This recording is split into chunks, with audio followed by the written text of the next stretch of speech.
আরমান হোসাইন, যিনি মূলত জাতীয়তাবাদী ছাত্রদলের ঠিক পাশে বসে আছেন, জামায়াতে ইসলামের ছাত্র সংগঠন শিবির থেকে নির্বাচন করছেন। এবং ওনাকে নিয়ে আমি ফেসবুকে একটা পোস্ট দেখেছিলাম যে এবার শিবির এমন একজন প্রার্থীকে দাঁড় করিয়েছে যে জুডো কারাতের মাস্টার। এটা কি কোনো ট্যাকটিস কিনা শিবিরের?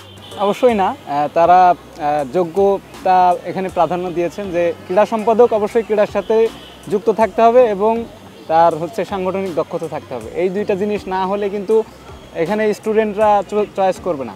স্টুডেন্টদের যত যাই বলা হোক না কেন, তারা যোগ্যতা এবং দক্ষতাকে মজা করছিলাম, কেন আসলে আপনাকেই ভোট দেবে বাকি চারজনকে বাদ দিয়ে? এবং আরো তো ক্যান্ডিডেট আছে, সবাইকে বাদ দিয়ে কেন আপনাকে ভোট দেবে? যদি স্পেসিফিক কি বললেন? স্পেসিফিকলি যদি বলি তাহলে আমি অল টাইম এই মাঠে যাওয়া আসা আমার আছে, কারণ আমাদের ভার্সিটির যে জিমনেশিয়ামটা আছে এটার গ্রুপের মডারেটর আমি এটাতে নিয়মিত আপডেট দেই কখন কি হচ্ছে না হচ্ছে।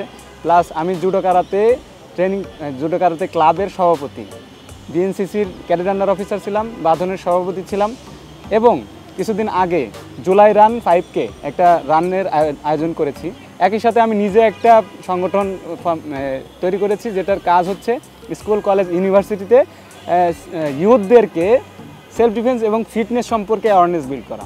এবং কিছুদিন আগেই টিএসসিতে আমি একটা সেমিনার করেছি যেখানে 600 স্টুডেন্ট পার্টিসিপেট করেছে এই same self defence and fitness, এবং মেয়েদের 5টা হলেই আমি এইটা করিয়েছি। এবং সর্বশেষ ইনস্টিটিউট অফ লেদার ইঞ্জিনিয়ারিং নিয়ে আমি এই সেমিনারটা করিয়েছি এবং 7 দিনের ট্রেনিং প্রোগ্রামটা করিয়েছি। এছাড়াও আমি চাই যে এইখানে এই খেলাধুলার ক্ষেত্রে আমাদের কমিউনিকেশন গ্যাপটা আছে, তো এটার জন্য একটা শারীরিক শিক্ষা কেন্দ্রের জন্য একটা সেন্ট্রাল পেজ, ফেসবুক পেজ এবং একটা ওয়েবসাইট করা।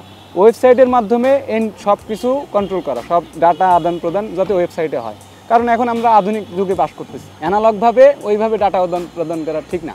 একই সাথে যে এক্সেসগুলো আছে, gymnasium, swimming pool, judo karate, এগুলো স্মার্ট কার্ড, স্মার্ট কার্ড যদি করে ফেলে তাহলে অনলাইনে পেমেন্ট করবে, এটাতেই করবে, তাহলে বহিরাগত যে প্রবলেমটা আছে এটা নির্মূল হয়ে যাবে।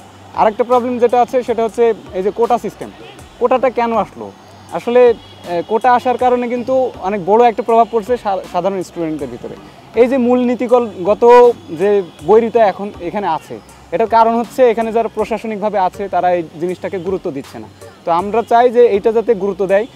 একই সাথে যারা কোচ আছে তাদের কোচ মূল্যায়ন করতে হয়। আমরা কিছুদিন আগে জানি যে খুব শোরগোল উঠছিল যে শিক্ষক মূল্যায়ন করা দরকার।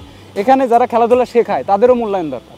যখন মূল্যায়ন হবে তখন অটোমেটিক তারা স্টুডেন্টদের ডেকে ডেকে খেলা শেখাবে। Thank you Arman Hossain.